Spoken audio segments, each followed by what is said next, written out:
Join करना सही रहेगा? लाइब्रेरी ज्वाइन किए हैं, वो लाइब्रेरी में ही रहते हैं, मतलब पढ़ते उसी में ही। हाँ।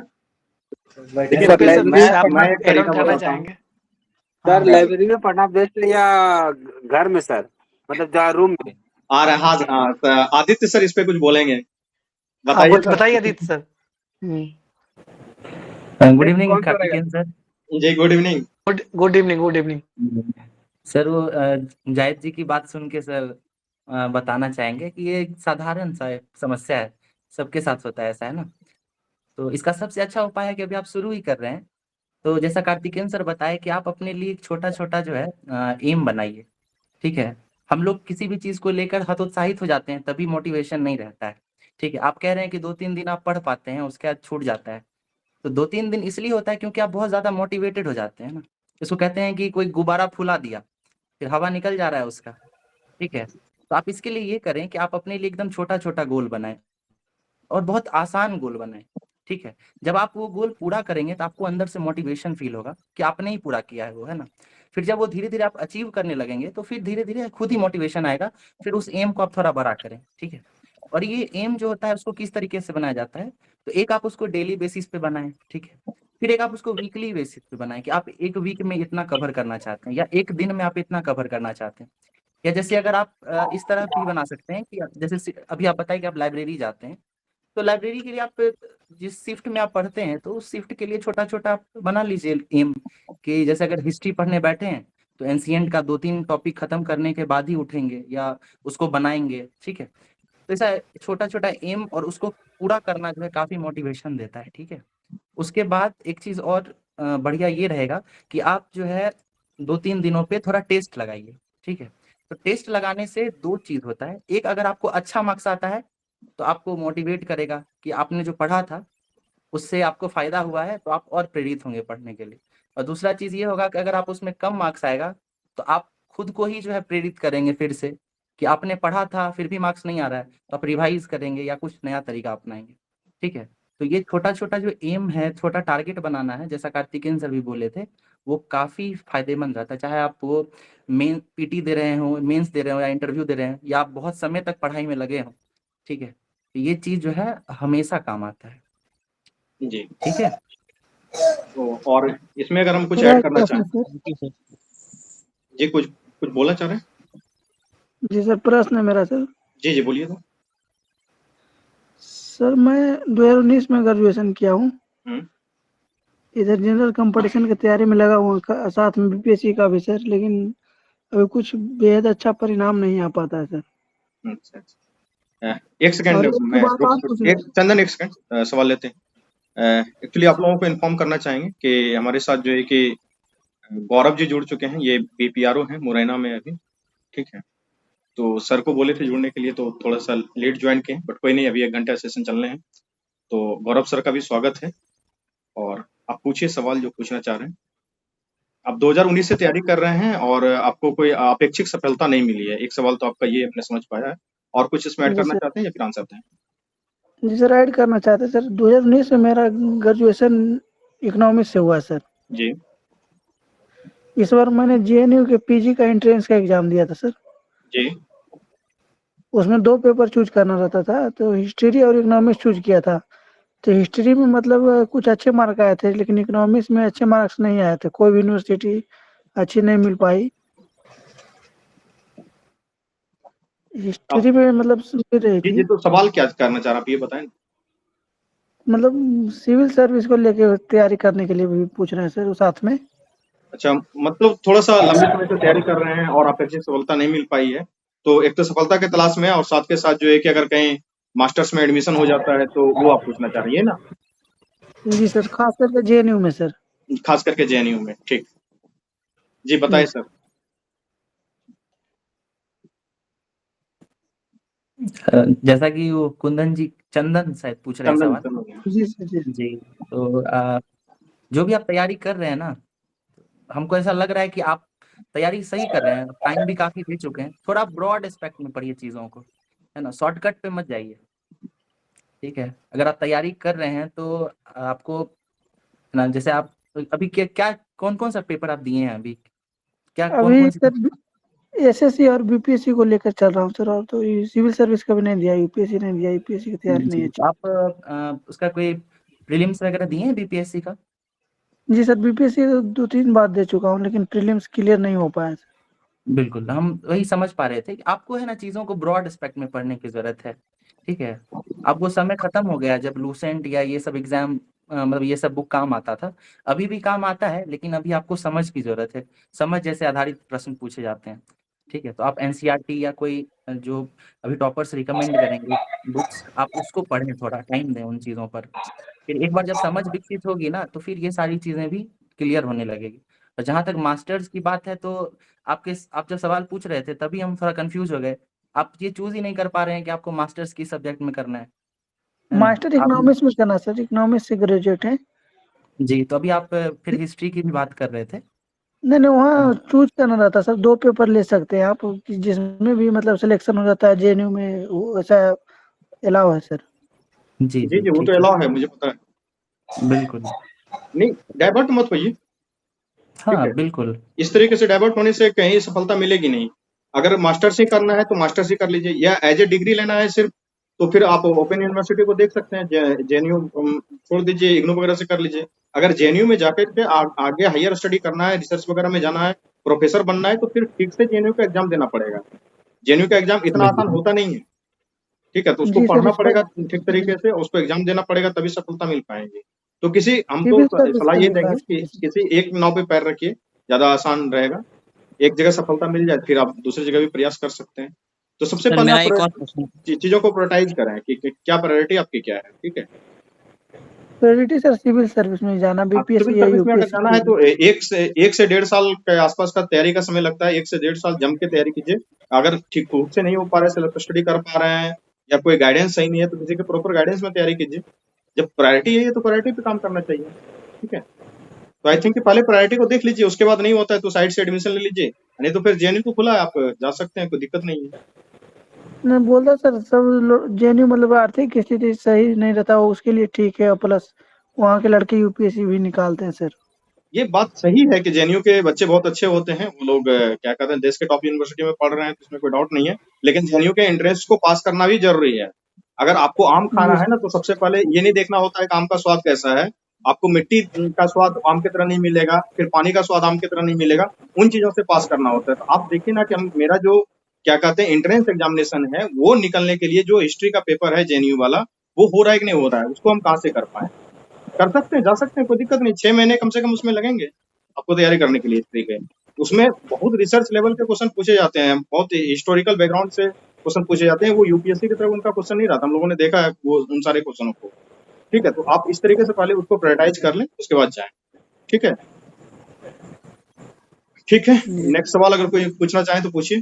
सर मेरा एक क्वेश्चन था, ये रिवीजन जायद। कैसे करें? रिवीजन नहीं हो पा रहा मेरे से। जी, क्या जायद क्या बोलना चाह रहे हैं, नहीं सुन पा रहे हैं आपकी बात। सर वो कह रहे थे वो रिवीजन नहीं हो पा रहा सर, वो रिवीजन है, कुछ ऐसा ट्रिक बताइए सर, रिवीजन हो जाए सर पढ़ने के बाद भी। बताइए कार्तिकेयन सर रिवीजन के बारे में। सर दीपक जी ज्वाइन किए हैं क्या? ऐसा एक लगता बार है देखिएगा कि रुपेश मतलब सर। पढ़ लिए एक हैं, ऐसा लगता है कि कुछ भी ना मिनट, पढ़े हैं। एक और मिनट पढ़ने के बाद भी ऐसा लगता है सर कि मतलब कुछ भी ना पढ़े हैं। एक- अगर रिवीजन करने बैठते हैं तो ऐसा लगता है कि ऐसा टॉपिक कभी पढ़े ही नहीं है हम। पढ़ने के बाद भी ऐसा लगता है सर। ऐसा क्या करें सर जो मतलब हमेशा याद रहे सर? आई थिंक कि दीपक जी शायद नहीं है। अच्छा चलिए कोई नहीं, ओके। हाँ क्या प्रश्न था? रिवीजन नहीं कर पा रहे हैं ये। शायद गौरव जी जुड़े हुए हैं, उनसे टॉपिक तो हम पढ़ लेते हैं उनसे सर, आंसर बाद में बस लिया गौरव जाए। जी लेफ्ट कर गए पढ़ते हैं। हैं ना सर, तो वो अच्छा, टॉपिक अच्छा। को लगता है ऐसा भूल गए सर, इस टॉपिक कहीं पढ़े ही नहीं है, बट वो टॉपिक पढ़े होते हैं हम। नहीं हो पा रहा कुछ भी सर। देखिए रिवीजन का क्या है ना, 2 ही तरीका है। एक तो आपको मल्टीपल टाइम पढ़ना पड़ेगा। अब मल्टीपल टाइम्स पढ़ने का, जैसे मान लीजिए मैं करंट अफेयर्स ही पढ़ता हूँ।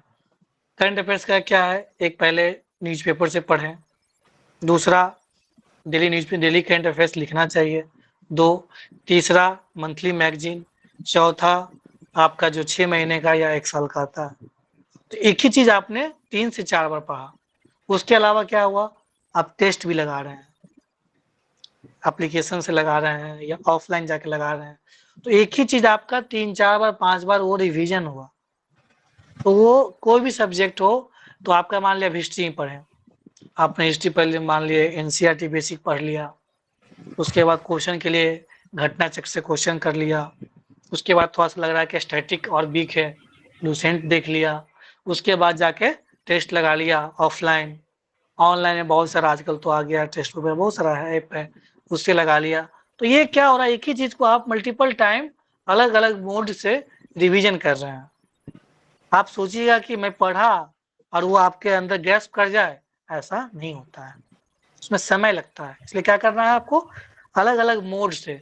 आप वो मोड कौन कौन हो सकता है, बुक भी हो सकता है, टेस्ट हो सकता है, ऑफलाइन टेस्ट, ऑनलाइन टेस्ट, कुछ उस तरह का ग्रुप है, फ्रेंड है, उसके साथ भी कर सकते हैं डिस्कस। लेकिन एक बार में नहीं होगा, मल्टीपल टाइम रिवीजन। अब ऐसे मान लिए अगले संडे टेस्ट देने जाना है, हिस्ट्री का टेस्ट है, तो आपका जो आपका एनसीईआरटी है वो खत्म होना चाहिए, आपका नोट्स है वो खत्म होना चाहिए, लूसेंट की बुक है वो खत्म होनी चाहिए, घटना चक्र एक बार अच्छे से देख लिए, और लगता है कि नहीं कुछ कुछ एप्स पे मैं टेस्ट लगाया उसको जा पूरा आप कंपाइल जब करके जाएंगे, तब आपका टेस्ट, फिर टेस्ट में जहाँ गड़बड़ हुआ उसको फिर रिवीजन करेंगे, तब हुआ एक होलसम अप्रोच। इसी तरह से कोई भी सब्जेक्ट है उसको कंप्लीट करना होगा, है ना, तब जाके रिवीजन होगा। एक बार में 2 बार में पढ़ने से नहीं होता, अलग अलग तरीके के साथ आप उसको इम्प्लीमेंट करिए, एग्जीक्यूट करिए। जी आदित्य बताइए, कुछ ऐड ऑन करना चाहें? कुछ हेड ऑन कर दीजिए सर। सब कुछ तो बता ही चुके हैं। एक चीज ये हम सर जोड़ना चाहेंगे कि अगर प्राथमिक दौर में आप तैयारी के और आपको अपने आसपास अगर कोई ऐसा स्टूडेंट मिलता है जो आपके जैसा ही है, उसको आप वो टॉपिक समझाइए भी, है ना, या उसको ही कहिए आपको समझाए, इससे भी काफी कॉन्सेप्ट भी क्लियर होता बिल्कुल है और बिल्कुल। काफी दिनों तक ये टिकता भी है। ये चीज भी कर सकते हैं हम। जी और और सोर्स जो आप यूज करते हैं उसको एक ही सोर्स को बार बार पढ़ने की कोशिश करें। ऐसा ना हो कि आप एक टॉपिक किसी एक बुक से पढ़े और फिर उसको ही अगले दिन कहीं और पढ़े। इससे क्या होता है कि आपको दिमाग जो है ना, उसको ये फील ही नहीं हो पाता है कि वो टॉपिक कवर हो चुका है। यहाँ सारा खेल दिमाग को समझाने का है कि आप वो पढ़ चुके हैं, कॉन्फिडेंस का ही सारा खेल है। एक बार कार्तिकेयन सर बता भी रहे थे, अभी से कुछ समय पहले की बात है, 6 महीने 7 महीने पहले की। तो उसमें सर ये बोले थे कि एक ही टॉपिक को बार बार पढ़ें, ठीक है, और एग्जाम जो है ना, ये सब कुछ कॉन्फिडेंस का ही खेल है। आप सब कुछ एग्जाम के टाइम में सब पढ़ा हुआ है, आपका 1 महीने 1.5 महीने सब कुछ पढ़ रखे हैं, लेकिन एग्जाम जाने के समय अगर 2-4 दिन आप नहीं अच्छे से रिवाइज कर पा रहे हैं, दिमाग को नहीं समझा पा रहे हैं कि आपने सब कवर कर रखा है, तो सब बेकार हो जाता है ना। तो ये चीज थोड़ा ध्यान रखें, दिमाग को समझाएं कि आप पढ़ चुके हैं। जैसे जाहिद जी बोल रहे हैं कि उनसे नहीं हो पा रहा है या नहीं कर पा रहे हैं, मोटिवेशन नहीं मिल पा रहा है, ये इस प्रकार का सवाल जो है, अब आप जो है आप सिविल सर्विसेज की तैयारी में है ना, आप अपने क्वेश्चंस को भी थोड़ा स्टैंडर्ड वाला पूछिए, है ना। ये अगर आप 10th के स्टूडेंट होते और 11th 12th के होते तो ये एक बार समझ में आता है कि दिक्कत हो रही है, लेकिन अब आप खुद ही कुछ ऐसा तरीका निकालें जो आपको मोटिवेट करे। सिविल सर्विसेज का जो एग्जाम है वो बाहरी मोटिवेशन के लिए नहीं है, उससे बाहरी मोटिवेशन जो है, आप यूट्यूब पे कुछ छोटे शॉर्ट्स आते हैं, है ना। आज रूपेश सर भी बहुत जिक्र करते रहते हैं कि लोग जो है जितने भी ऑफिसर्स हैं वो वीडियो बनवाते रहते हैं, तो ये असल में ये नहीं है ना। ये असल में ये सिविल सर्विसेज असल वो में है अलग ही ही नहीं। चैलेंज आता है, अलग ही बिल्कुल चैलेंज है अलग असल है, में। वो चैलेंज अलग जब तो आप है। इसलिए देखेंगे ना 1 बजे रात तक जब आपको दंडा की पोस्ट पे बैठाया जाता तब समझ में आता है चैलेंज क्या वो अलग ही चैलेंज है। है वो असल में। चैलेंज अलग है। आप जो रील देख रहे हैं, रील में सच्चाई नहीं है। आपको लग रहा है ना कि जॉब में जब चले जाएंगे तो बहुत मतलब कि मस्ती है, इतना वर्क होता है। आप स्टाफ का बिहार के, खास करके बिहार में के सिनेरियो में ऐसा है कि कर्मचारी की संख्या यहाँ पे बहुत कम है, चाहे वो कर्मचारी हो या अधिकारी हो, तो आपके ऊपर वर्क प्रेशर बहुत है। और आप जिस डिपार्टमेंट में, उस डिपार्टमेंट का तो काम करना ही है, साथ के साथ अलग सारे डिपार्टमेंटों का भी काम आते रहता है। और ऊपर से जो है कि प्रधानमंत्री का दौरा, मुख्यमंत्री का दौरा और किनका किनका मंत्री जी का दौरा अलग होता है, उनको भी मैनेज करना है, अपने काम को भी देखना है, बहुत तरीके की चीजें आती है। आप एक चीज आप और तो सर जी जी, एक चीज ये भी हम बोलेंगे कि जो लोग भी तैयारी कर रहे हैं ना, वो आप अपने जिले में अगर हेडक्वार्टर में आप जा सकते हैं तो जाके देखिए कि जिस पोस्ट के लिए आप तैयारी कर रहे हैं उनका ऑफिस कैसा है ना, वो बाहर से कैसा दिखता है, अंदर से कैसा दिखता है ना। मुझको लगता है कि आधे लोग शुरू में ही उनकी मोटिवेशन खत्म हो जाएगी, ठीक है। काफी अलग तरीके का वहाँ पे माहौल होता है। आप शिक्षा विभाग के जो डिस्ट्रिक्ट एजुकेशन ऑफिसर होते हैं, आप उनका ऑफिस जाके देखिए, है ना, वो बिल्कुल जर्जर हालत में दिखेगा आपको बाहर से, ठीक है, अंग्रेजों के जमाने का बनाया हुआ ऑफिस, उसमें अभी उनको काम करना पड़ता है, चाहे कोई भी आप ऑफिस ले लें, ठीक है। तो बाहरी मोटिवेशन जो है आपको कभी काम नहीं आएगा, आपको अपने अंदर का मोटिवेशन अपने अंदर देखना पड़ेगा, क्यों ये करना चाहते हैं, है कि नहीं। 70,000, 80,000 या 90,000 या 1 लाख का सैलरी, ये आप अगर इतना मेहनत इस क्षेत्र में कर रहे हैं, कहीं और करेंगे वो भी आपको मिलेगा, ठीक है। तो इस क्षेत्र में जो अगर आप इतना मेहनत कर रहे हैं तो ये सिर्फ सैलरी के लिए नहीं है ना। इसमें आपको जब आप वर्क प्लेस पे जाके काम करेंगे, जैसे अभी कार्तिकेय सर इलेक्शन ड्यूटी पे थे, इसका हम उदाहरण और भी कई जगह दिए हैं कि सर का फोटो कई बार आता था ग्रुप में या वीडियो शेयर करते थे, वो एनर्जी जो दिखता है ना उतनी गर्मी में कितने एनर्जी के साथ सर जो है वो प्रोग्राम लेके जाते थे। सर जो फील्ड में जाके वहाँ पे प्रोग्राम कर रहे थे, जी वो सब काफी तारीफ वाला है का सर, एक है ना? वो वाकया करना ही है, वो बहुत सारा मतलब। एक और वाकया सबसे शेयर बात पता करते है हैं। आदित्य, जी सर। उसमें एक चीज और होती है कि जैसे इलेक्शन ड्यूटी में क्या होता है कि सुबह 8 बजे मान लिया स्टाफ आता है, तो 8 से वो 5 ही बजे 6 बजे तक रहेगा, उससे ज्यादा नहीं रह सकता है। लेकिन ईवीएम इतना सेंसिटिव मामला है कि आपको उस दिन पैकअप करवा करके जहाँ वेयर हाउस होता है वहां रखवाना होता है। तो जी कभी सर। कभार ऐसा समय आता है कि सारे ऑफिसर्स भी, कर्मी भी उठा करके उसको ट्रक रखते में हैं। रखना पड़ता है। ऐसा भी मैंने देखा, मतलब आई एक्सपीरियंस्ड इट। तो सिचुएशन के अकॉर्डिंग करना पड़ता है। और क्या मतलब इलेक्शन में तो सारा पदाधिकारी, चाहे वो जिला स्तर के हैं, सब इक्विवेलेंट हो जाते हैं, सर सारा थोड़ा डिस्क्रिमिनेशन खत्म हो जाता है। वो सर ऑफिस का भी सर थोड़ा बताइए इन लोगों को, है ना, अलग अलग ऑफिसर्स की जो बिल्डिंग हाँ होती है उसके बारे में भी बताएं आप सर। बिल्कुल बिल्कुल। बिल्डिंग देखिए अभी कई जगह तो पहले से बेहतर हुआ है, बन रहा है, लेकिन बहुत जगह अभी भी वही पुराना ही बिल्डिंग है। एक छोटा सा कमरा, उसी में एक चेयर लग गया, एक टेबल लग गया, और उसी में बाकी अपना चेयर है। मतलब एक जो बेसिक मिनिमम फैसिलिटी होती है उसी में काम करना होता है। और थोड़ा पंखा वही चल रहा है हल्का, लेकिन पहले की अपेक्षा बहुत सारा बिल्डिंग बना है। अभी थोड़ा समय लगेगा, 20-25 साल 30 साल लगेंगे, तब जाके प्रत्येक ब्लॉक, प्रत्येक जिला। अब जिला में भी बहुत सारा कहीं कहीं नया नया बिल्डिंग बना है, जैसे पटना में ही बन रहा है, बहुत बेहतर बिल्डिंग बन रहा है डिस्ट्रिक्ट कलेक्ट्रेट का। अब बाकी अनुसार में अभी नहीं है, लेकिन काम अभी जारी है। तो कहने का मतलब उससे ठीक है, लेकिन स्ट्रक्चर तो अभी भी पहले वाला ही है, लेकिन उसी में आपको मैनेज करना है, उससे हतोत्साहित नहीं होना है। कि जब आप देखेंगे कि नहीं, जब काम करेंगे तो सेटिस्फेक्शन जो मिलता है, लोगों से मिलना, लोगों के काम को जितनी आपके पास ऑथोरिटी है उसे थोड़ा करा पाते हैं, तो वो एक अलग इनर सेटिस्फेक्शन मिलता है, संतुष्टि मिलता है, अच्छा लगता है। तो वो होना है, उसको करना है, लेकिन अच्छा लगेगा। एक वाकया शेयर सर करना चाहेंगे। एफएओ के बारे में थोड़ा बताइए ना सर, वो समझ ही नहीं आ रहा जॉब प्रोफाइल सर। किसका? एफएओ FAO का एफएओ का? एफएओ का जो प्रोफाइल देखिए, जनरली जो है ना, बीएफएस जो है, बिहार फाइनेंस सर्विस जो है, उसको जो वेस्टैक बोलते हैं, तो उसी का एक समझिए कि आपका एक तो आपका उसी में रहेगा, एक तो आप उसी का सब यूनिट रहेंगे, और साथ में आपको स्पेशलाइज्ड, जिस तरह से जब आप देखेंगे नगर विकास में बनाया गया था, अभी एक नगर विकास में एक एमईओ का पोस्ट होता है, कार्यपालक पदाधिकारी, साथ साथ एक होता है स्वच्छता एवं प्रबंधन पदाधिकारी। तो उसमें स्पेशली इंजीनियर को लाया गया है कि जो भी सैनिटेशन से संबंधित हो, ताकि वो स्पेशलाइज्ड, तो आप लोग को एक तरह से वो स्पेशलाइज्ड जो पॉलिसी इम्प्लीमेंटेशन हो, चाहे विभाग स्तर पे हो या प्रमंडलीय स्तर पे हो या जिला स्तर पे हो, तो उससे आपको एक तरह से एग्जीक्यूट कराया जाएगा हर तरह से, जो खास करके जो कोर इकोनॉमिक्स है। क्योंकि अभी जो स्टैक वाले हैं वो एक तरह से इन जनरल होते हैं, मैंने ये देखा जब ब्लॉक में आए थे, तो वो उतने टेक्निकली एक्सपर्ट नहीं होते हैं। तो ये शायद मुझे लगता है कि इन सब चीजों को आपको एड ऑन करवाया जाएगा आपसे, अलग अलग डिपार्टमेंट में सेम सर ये नहीं। न्यू सर्विसेज हाँ। अभी ऐड हुई है क्या? हाँ न्यू ही है। जी मैं एक चीज बोलना चाहूंगा, ये जो अभी छोटे छोटे सवाल आ रहे हैं कि सर मोटिवेशन नहीं मिलता है, पढ़ाना नहीं हो पाता है, कंटिन्यूटी नहीं हो पाता है, रिवीजन नहीं हो पाता है।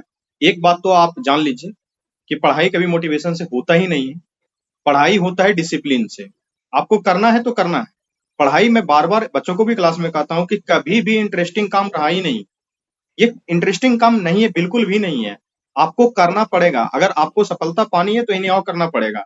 आप 6 घंटे पढ़ रहे हो, अगला 8 घंटे पढ़ रहा है, आप 8 घंटे पढ़ रहे हो, अगला 10 घंटे पढ़ रहा है। अगर आप एक दिन नहीं पढ़ते तब कितने 100 बच्चे से कितने हजार बच्चे से पीछे हो जाते हैं आप सोच नहीं सकते हैं। कंटिन्यूटी का बात होता है। इंस्टीट्यूट में लगभग पूरे ग्रुप में 4000 बच्चे हैं। पहले दिन टेस्ट भेजा जाता है तो कई 100 लड़के बनाते हैं, दूसरे दिन टेस्ट भेजा जाता है उसकी संख्या कम, तीसरे दिन भेजा जाता है उससे भी कम, चौथे पांचवें दिन आते आते संख्या इतनी कम हो जाती है कि फिर सोचना पड़ता है कि इस प्रोग्राम को आगे भी चलाया जाए या नहीं चलाया जाए। तो आप सोच सकते हैं कि बच्चे कितने कॉन्शियस हैं। मैं बार बार कहता हूँ कि आप कुछ मत कीजिए, एक कलम उठाइए, कॉपी लीजिए, उसमें लिखिए दिन भर का रूटीन, 6 बजे से 7 बजे तक क्या करना है, 7 बजे से 8 बजे तक क्या करना है, 8 बजे से 9 बजे तक क्या करना है, 9 से 10 ऐसे करके आप 12-17 घंटा आपके पास रहता है। 1 बजे मतलब रात से लेकर के 7 बजे सवेरे तक सोएं, उसके बाद तो फिर सवेरे से आप लगे काम पे। 7 बजे दिन से 1 बजे रात तक आप करते क्या है, आप उसको लिख लीजिए, उस पर फिर लगाइए कि हमको इस टाइम में ये पढ़ना था, आपने क्यों नहीं पढ़ा। आप एक हफ्ते का उस पर एनालाइज कीजिए। अगर आपको लगता है कि हाँ मैंने इस कारण से नहीं पढ़ पाया, आप उसको अगले हफ्ते कम करने का प्रयास कीजिए। आप डेली देखिए, आप उसको लिखिए, आप ईमानदारी पूर्वक मानिए कि कोई भी बच्चा 7 से 8 घंटे भी ठीक से नहीं पढ़ पाता है। आप नोट कीजिएगा कि क्या मैं 12 से 1 के बीच में ईमानदारी पूर्वक पढ़ा या फिर कितने देर पढ़ा।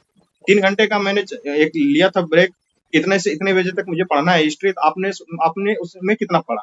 पहले तो आप अपना सिटिंग आवर बढ़ाएं, उसके बाद आप अपनी प्रोडक्टिविटी चेक करें कि क्या मैंने जो 3 घंटे लगाए हिस्ट्री पढ़ने में, इसमें से मुझे याद कितना रहा। आपको मैं बार बार कहता हूँ, नहीं हो सकता है तो डायरी लेखन स्टार्ट करें कि आज आप दिन में क्या क्या किए, हर घंटे नोट करना है। ऐसा नहीं है कि जैसे ही 12 बजे से 1 बजे तक हुआ, 1 बजे आप नोट कीजिए कि आपने 12 से 1 के बीच में क्या किया। अगर मोबाइल चलाया तो लिखिए मैंने मोबाइल चलाया, अगर रील देखा तो लिखिए मैंने रील देखा। तब तो पता चलेगा कि डाटा क्या निकल रहा है आपका।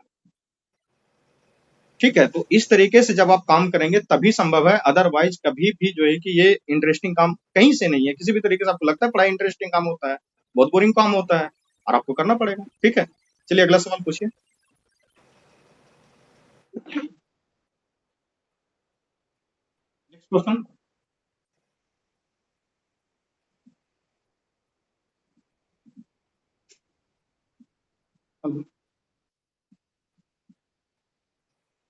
हेलो, क्वेश्चन खत्म हो गया क्या? हाँ बताइए। क्वेश्चन आया हुआ इसमें मेरा मैसेज कंफ्यूजन बॉक्स दूर में। नहीं हुआ, थोड़ा सा सर 1 मिनट और ले लीजिएगा। जी, कह रहे हैं सर मतलब आगे मतलब बीपीएससी के लिए क्या रणनीति होना चाहिए, जेएनयू जाए या न जाए सर, वहाँ कंफ्यूजन थोड़ा सा रहता है सर तैयारी को लेके। वहाँ कंपटीशन पास करना रहता है, उसका भी तैयारी मतलब।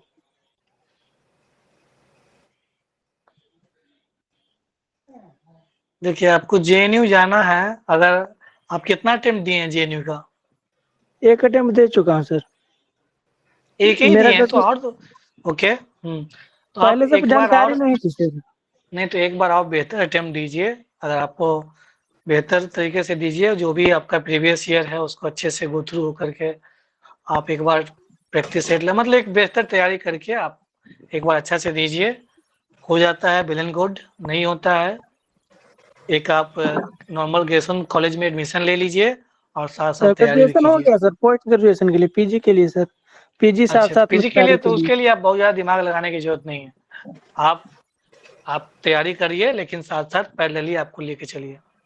देखिए जब आप जान रहे हैं कि इंडिया का जो प्रेस्टिजियस सबसे टॉप एग्जाम है यूपीएससी, उसके लिए आपका मिनिमम क्वालिफिकेशन ग्रेजुएशन है, और जो बच्चा गांव का बच्चा है वो भी निकाल रहा है, जो आईआईटी में पढ़ रहा है वो भी निकाल रहा है। तो आपके ऊपर है कि आप में क्या पोटेंशियल है, क्या कैलिबर है, आप उसको जज करिए, प्रीवियस ईयर प्रश्न देखिए, और अगर लगता है कि नहीं हमको जेएनयू में भी करना चाहिए प्रोसीड ऑन, तो थोड़ा सा पैरेलली समय को बनाइए, टाइम बॉन्ड, टाइम को बांट लीजिए, 2 घंटा 4 घंटा उस पर समय दीजिए, बाकी ओपन कंपटीशन पे समय दीजिए। जी, यही है। जी, पूछिए अगला सवाल। कोई किन्हीं को कुछ पूछना है तो पूछिए। शॉर्ट नोट्स बनाने बताइए ना सर, बहुत शॉर्ट नोट्स बनाने बताइए। मैं तो कई बार क्लास से बता चुका कितना बार हूँ बता शॉर्ट चुके? नोट्स कैसे बना। आदित्य सर नोट्स में कुछ होता इस है पे आप एग्जाम प्रकाश में। डालिए। आदित्य आदित्य सर, सर आप बताइए sir.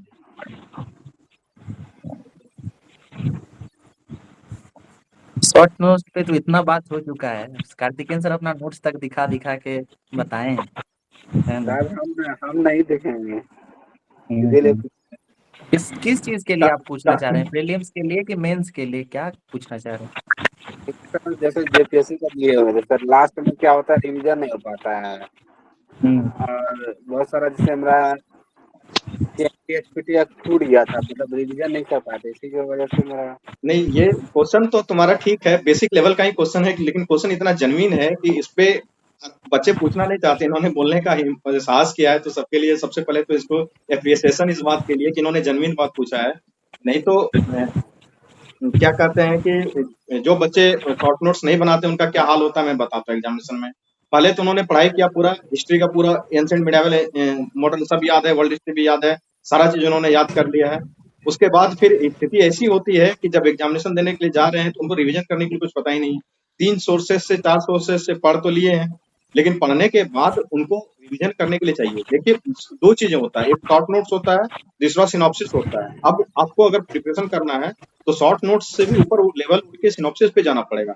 Synopsis in the sense कि अगर पीटी का चीजें हैं तो पीटी का आपका जो है कि हिस्ट्री मुश्किल से 20-25 पेज में जो है कि आपके पास लिखा हुआ रहना चाहिए कि आप अगर चाहें तो 1 घंटे के अंदर, 1.5 घंटे के अंदर, 3 घंटे के अंदर उस चीज को जो है कि क्या कर सकते हैं, रिवाइज कर सकते हैं।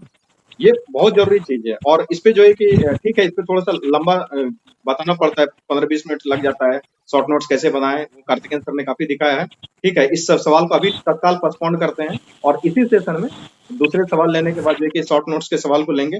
जो भी बच्चे सीखना चाहते हैं कि शॉर्ट नोट्स कैसे बनाया जाता है, उसका डिजिटल फॉर्मेटेशन कैसे किया जाता है, डिजिटली कैसे रखते हैं, मतलब आपके एक मोबाइल में पूरा का पूरा आपका जितना भी किताब कॉपी रखा हुआ है ना, वो सारा का सारा किताब मोबाइल में कैसे चले आएगा, उस चीज को अभी हम बता देंगे। वो कार्तिकेय सर बहुत बेहतरीन तरीके से बता देंगे, वो टैब खोल के बकायदे आपको अभी दिखा भी देंगे कि कितना कितना शॉर्ट नोट्स है, हर सेक्शन का शॉर्ट नोट्स उनके पास कैसे बना हुआ है और ये कैसे प्रिपेयर होता है। इनको बोलिए कि आपको 5 दिन के बाद एग्जामिनेशन देना है, पूरा सिलेबस वो रिवाइज कर सकता है, वो भी मोबाइल से, कहीं नहीं, आप कहीं भी इनको भेज दीजिए, मोबाइल पे आप में दे दीजिए इनका, ये तैयारी करके जा सकते हैं।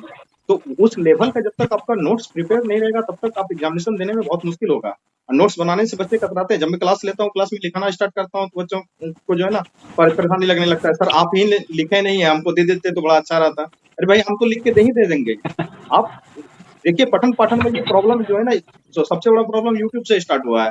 सोए रहते हैं और मोबाइल से देखना स्टार्ट करते हैं कि चलो करंट अफेयर देख लिए, 1 घंटा लगाते हैं करंट अफेयर देखने में, उसके बाद याद कितना रहा, आप उस चीज को एनालाइज कीजिए, याद कितना रहा। उस सेशन का आपने 1 घंटा जो लगाया है यूट्यूब पे देखने में, उसका फायदा क्या मिला। देखिए मार्केट है, सिंपल सा बात मैं बताता हूँ, मैं खुद भी इंस्टीट्यूट रन करता हूँ तो मुझे पता है, लेकिन ये टोटली मार्केट है। उनको क्या है कि बढ़िया से पीपीटी बना के दे देना है, पीडीएफ बना के दे देना है, तो वो दे देते हैं। आप भी खुश, वो भी खुश, पढ़ाने वाला खुश, पढ़ने वाला खुश।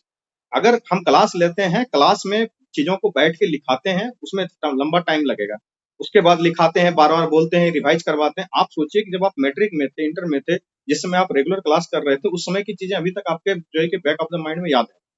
तो अभी वाली यस चीजें सर, यूट्यूब से जो देखते हैं वो कैसे गायब हो जाता है। दिमाग कमजोर तो नहीं ना हो देख गया है? अब बोर्नविटा की आवश्यकता नहीं है, इस चीज को समझिए। ठीक है, तो वो कुछ नहीं होता। प्रॉब्लम यही है कि उस प्रोसेस से आप लोग गुजरना ही नहीं चाहते। अब वो टफ लगने लगा है, क्यों? क्योंकि टेक्नोलॉजी आ गई है, चीजें आसान कर दिया है, वीडियो खोल दो, उधर काम भी करते रहो, वीडियो भी सुनते रहो। भाई ह्यूमन ब्रेन है, बहुत बड़ा कोई चिप आपके दिमाग में नहीं लगा है, वो ह्यूमन ब्रेन ह्यूमन की तरह ही काम करेगा। वो धीरे धीरे ही होता है, स्लो चीजों को पढ़ें, रिवीजन करें। जब हम लोग क्लास लेते हैं, आदित्य सर भी आते हैं क्लास में, अभी सर पीपीटी का क्लास ले रहे हैं, उसमें स्थिति ऐसा होता है कि एक बार पहले करंट अफेयर को पढ़ाते हैं।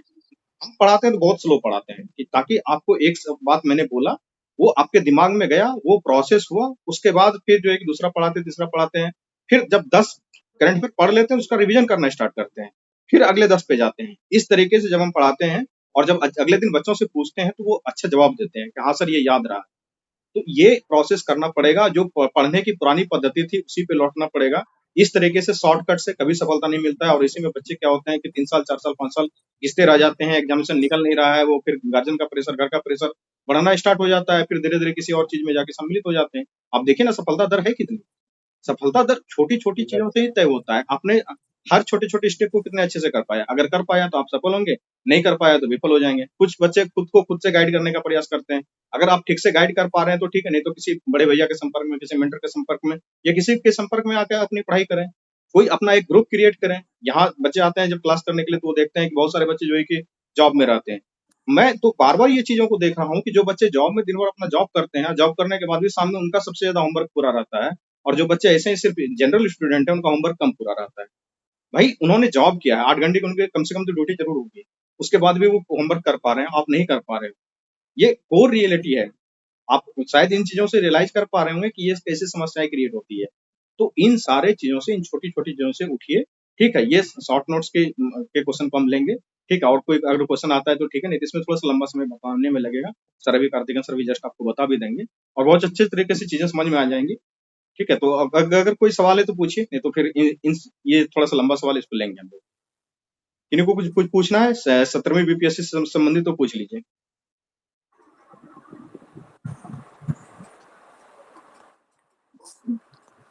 एक बच्चे का सवाल 71st बीपीएससी से है, उसको भी लेंगे क्योंकि उनका सवाल थोड़ा सा लंबा है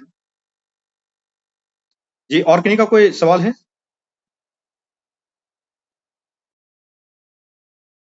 सर शॉर्ट नोट्स के सवाल को ले लिया जाए, बताइए सर कैसे बनाए हैं आप? दिखाइए सर कैसे देखो। अनम्यूट कर लें। Yes sir. जी मैं दिखा रहा हूँ, मैं इस पे शेयर करता हूँ स्क्रीन, उस पे दिखेगा। जी आप लोग थोड़ा सा देखिए शॉर्ट नोट्स का एक तरीका जो है ना, सबसे इम्पोर्टेंट, हाँ सबसे तरीका है 47 MB का जा रहा है। तरीका ये शॉर्ट नोट्स का कि पहले आप एक ही सब्जेक्ट को 2-3 बार पढ़ लें। पढ़ने का सोर्स वही है आपका एक एनसीईआरटी, घटना चक्र की बुक और आपका लूसेंट, जब बीपीएससी की तैयारी की हम बात करते हैं तो। इसके अलावा आपका होता है विभिन्न तरह का टेस्ट सीरीज, अलग अलग कोचिंग का, अलग अलग एप्लीकेशन का, जिसको आप जैसे आप सहूलियत। लेकिन अल्टीमेटली ये होता है कि जो आप पढ़ रहे हैं क्या आपके फोल्डर में, चाहे वो ऑफलाइन या ऑनलाइन, क्या वो सेफ है कि नहीं। और दूसरा चीज, एग्जाम से 7 दिन पहले, 10 दिन पहले वो रिवीजन होना चाहिए। अगर वो रिवीजन नहीं हो पाया, अल्टीमेटली फिर उसका कोई बेनिफिट नहीं होने वाला। इसलिए उसका सबसे बड़ा चीज ये है कि आपको उसका रिवीजन होना बहुत जरूरी है। रिवीजन कैसे होगा, जब आप उसका, जैसे कि मैं दिखा रहा हूँ, घटना चक्र का ही है कि कुल लगभग मान लिया आप साइंस में आएंगे तो साइंस में 3 सब्जेक्ट है, बायोलॉजी, फिजिक्स, केमिस्ट्री। अब बायोलॉजी में लगभग 3000 क्वेश्चन होगा, फिजिक्स में लगभग 1500 के लमसम क्वेश्चन होगा, केमिस्ट्री में 1000 के लमसम क्वेश्चन होगा।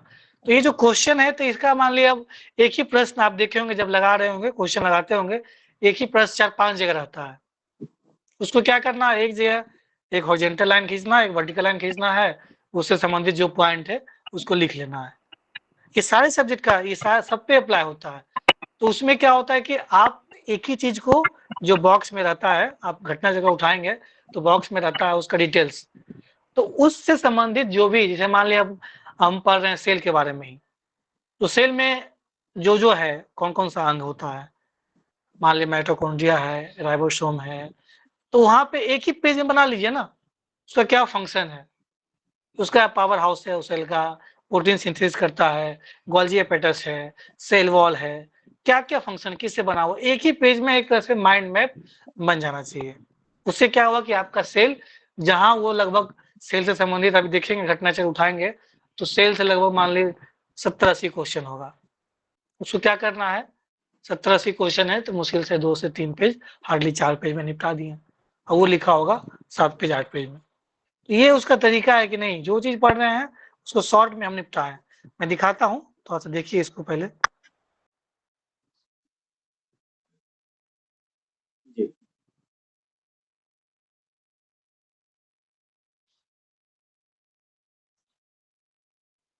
ये एप्लीकेशन डॉक स्कैनर है, ठीक है। हाँ डॉक स्कैनर, मैं किसी ऐप का प्रचार नहीं कर रहा हूँ, लेकिन ये इंडियन वर्जन है तो बहुत बेहतर है और अच्छा भी है। देखिए इसमें दिख रहा है सर स्क्रीन हाँ पे? दिख रहा है, दिख रहा है। दिख रहा है सर। देखिए ये एटॉमिक स्ट्रक्चर है।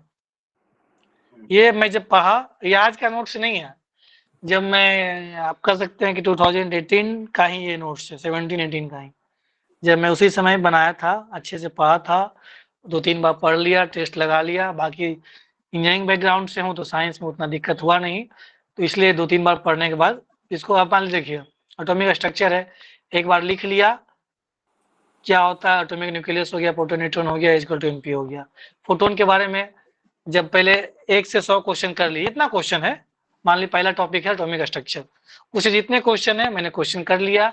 अब फोटोन से संबंधित कितने प्रश्न आए हैं, क्वेश्चन नंबर 1 है, क्वेश्चन नंबर 10 है, क्वेश्चन नंबर 25 है, सबको एक बार पढ़ लिया, उसका बॉक्स भी पढ़ लिया, उससे संबंधित जो पॉइंट लगा उसको लिख लिया। क्या है, लाइट एनर्जी पार्टिकल है, एनर्जी पैकेट है। इसके अलावा कुछ जब आप टेस्ट लगा रहे हैं या ऑफलाइन टेस्ट गए, ऑनलाइन टेस्ट गए, वहां पे भी कुछ नया चीज सीख लिया फोटोन के बारे में, इक्वल टू HC/λ वहां पे लिख डाले। तो वो क्या होगा, जब आप कंटिन्यू उसको अपडेट करेंगे, उसके बाद क्या किए, एक बार मान लिए नोट्स बन गया, उसको बार बार थोड़ा सा अप टू डेट करते रहना, उससे संबंधित कोई भी फैक्ट्स आए, कोई भी न्यूज आए, उसको लिख लेना। अभी नेगेटिव एलिमेंट है, न्यूट्रॉन है, अब जैसे ये संबंधित है, न्यूट्रॉनो क्या है, क्वार्क क्या है, पॉजिट्रॉन क्या है, प्रोटॉन क्या है, एक जगह लिख लिया हूँ। क्वार्क के बारे में क्या है, ये क्या है, कंपोजिट पार्टिकल है। तो इसको आप, न्यूट्रॉनो क्या है, इसके पास मास नहीं होता है। फोटोन के बारे में 3 पॉइंट है। तो इस तरह से आप एक वर्टिकल लाइन बनाएंगे, एक हॉरिजॉन्टल लाइन, एक वर्टिकल लाइन। या आप क्या कर सकते हैं, ये क्योंकि ये अब का नोट में और डिफरेंस है, अभी का नोट उसमें और अपडेट हो गया, ये क्योंकि कहाँ कब का बात है, 18 का बात, 19 का बात है। तो समय के साथ आप में भी आएगा बदलाव, और उसको और शॉर्ट करेंगे और उसको मॉडिफाई करेंगे, जितना अधिक सिंपलेस्ट फॉर्म में बना सकते हैं। अल्फा पार्टिकल के बारे में जितने क्वेश्चन है, पॉजिटिव चार्ज पार्टिकल है, फास्ट मूविंग पार्टिकल है, हीलियम न्यूक्लियस है, बीटा है, ऑवर प्रिंसिपल है, एटॉमिक फिजिक्स कौन कौन प्रिंसिपल है, 4 गो प्रिंसिपल है, उसको ऐसे लिख लिए, बना दिए। कुछ लग रहा है कि एक्स्ट्रा न्यूज है, जैसे कि मैग्नेटिक क्वांटम नंबर, इसको M से डिनोट करते हैं, एक ही जगह लिख लिए। आइसोटोप, आइसोबार, आइसोटोन, आइसोटोन का भी नाम क्या है, आइसोन्यूट्रॉनिक नाम है। रेडियो एक्टिविटी का नाम हो गया, एक चैप्टर खत्म हो गया। देखिए अब एटॉमिक स्ट्रक्चर कितना पेज है, 1 पेज, 2 पेज, 3, 4 पेज में खत्म हो गया। आप उसमें देखेंगे एटॉमिक स्ट्रक्चर का प्रश्न, तो हमको लगता है 50 से ज्यादा प्रश्न होगा, देखिएगा आप। तो कहने का मतलब कितना, मैंने 4 पेज में खत्म कर लिया।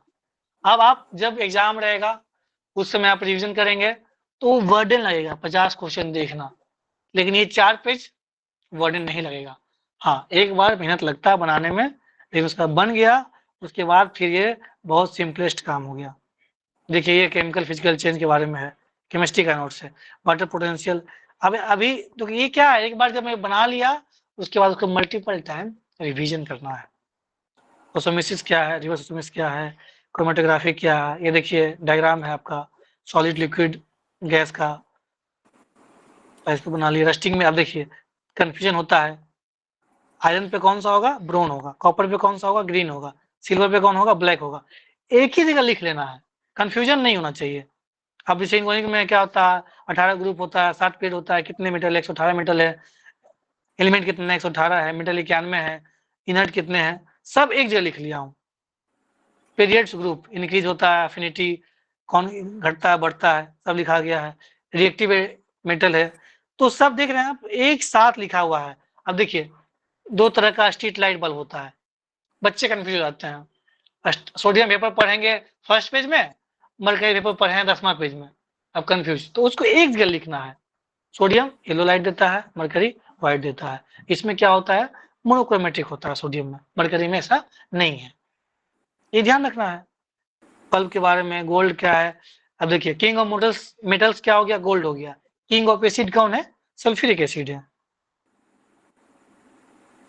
मरकरी के बारे में जो पॉइंट है, ये सब प्रश्न हाइलाइटेड प्रश्न आते रहता है। गुड कंडक्टर ऑफ हीट है, कितना पे काम करता है, और इसका क्या क्या फीचर्स है, लिक्विड स्टेट में पाया जाता है, क्यों थर्मामीटर में यूज होता है। आप देख पा रहे हैं, मतलब मैं बॉक्साइट का है, और कौन कौन सा एल्यूमिनियम का है, गिप्साइट है, वोमाइट है। तो ये सब आपको एक जगह लिखना है। क्रैकिंग, स्मेल्टिंग, ये सब संबंधित है, जो हम लोग मेटल एक्सप्लोर करते हैं उससे संबंधित क्या है, ये प्रोसेस है। क्रैकिंग है, स्मेल्टिंग है, हाइड्रोजनेशन क्या करता है, एडिबल फैट्स के लिए है, अलग अलग प्रोसेस है, ये सब जानते होंगे, पढ़े होंगे आप लोग। एलवाई के बारे में है, अब देखिए एलवाई है, जितना एलवाई है सब एक जगह लिखा गया। अमलगम हो गया, सोल्डर हो गया, ब्लीचिंग पाउडर का ब्रॉन्ज हो गया, मूंज हो गया, बेबिट हो गया, इनवार हो गया, सब एक जगह लिखा गया। नॉन मेटल्स में कार्बन, ग्राफिन के बारे में, ग्राफिन इलेक्ट्रिक प्रश्न यूपीएससी का प्रश्न भी रहा ये तो इसको लिख लेना है, उससे जितना संबंधित। ये कब आएगा? जब आप पढ़ेंगे, क्वेश्चन करेंगे, तब समझ में आएगा कि कौन इम्पोर्टेंट है, कौन लेस इम्पोर्टेंट है, किसको पढ़ना है, किसको छोड़ना है। देखिए अब ये देखिए कार्बन कंटेंट कौन कौन सा है, सब एक जगह लिखा हुआ है। इससे संबंधित आप देखिए यहाँ पे नोबेल गैस के बारे में हो गया, अलग अलग 2 साइकिल होता है, गैसियस, सेडिमेंट्री, अलग अलग एलिमेंट का हेलियोक्स, SF6, अमोनिया, सब ये सब क्या आप देखिए, ये देखिए ये चार्ट।